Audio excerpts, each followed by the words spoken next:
জয়গোপাল বন্ধুরা, আজ এসছি ছেলের ডান্স ক্লাসে। ছেলের ডান্স এক্সাম আছে। স্যার ও ম্যাম এখনো আসেননি। রাকেশ স্যারের সঙ্গে হ্যাপি ও বিট্টু।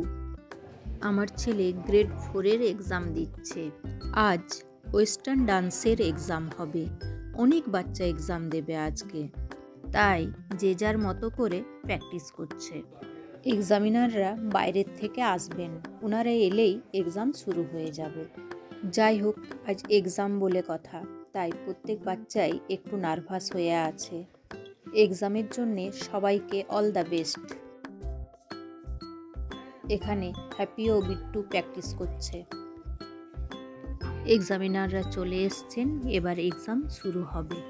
9:30 থেকে যদি এক্সাম শুরু হয়, এক্সাম শেষ হতে হতে মনে হচ্ছে 4টে, 4:30 বেজে যাবে। প্রচুর বাচ্চা আছে আজকে। এক্সাম শুরু, তাই আমি ক্লাসের বাইরে চলে এলাম। ভেতরে বাচ্চারা সব এক্সাম দিচ্ছে, আর আমাদেরও বাইরে কিন্তু খুব টেনশন হচ্ছে। কেমন এক্সাম দেবে কি জানি, কাউকে তো দেখতে দিচ্ছে না, দরজা লক করা আছে। আমার ছেলের এক্সাম হয়ে গেল, এবার আমরা বাড়ি যাই। বলছে তো এক্সাম ভালো হয়েছে, এবার দেখা যাক। এই যে আমার স্কুল, এই রাস্তা দিয়ে পেরোলেই মনে হয় ভিতর থেকে একবার ঘুরে আসি। 12 বছরের কত স্মৃতি আছে এখানে। কাল 25শে ডিসেম্বর, তাই চলে এলাম কবিতা বেকারিতে কেক নিতে।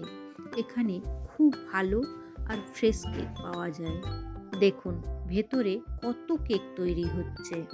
মান্টিদির বাড়ির অ্যাকোরিয়াম, কি সুন্দর লাগছে মাছগুলো। দেখুন মাছগুলো আপন মনে কি সুন্দর জলের ভিতর খেলা করছে। আজ এখানেই শেষ করছি বন্ধুরা। সকলে ভালো থাকবেন, সুস্থ থাকবেন। পরের একটা ব্লগে আবার আপনাদের সঙ্গে দেখা হবে।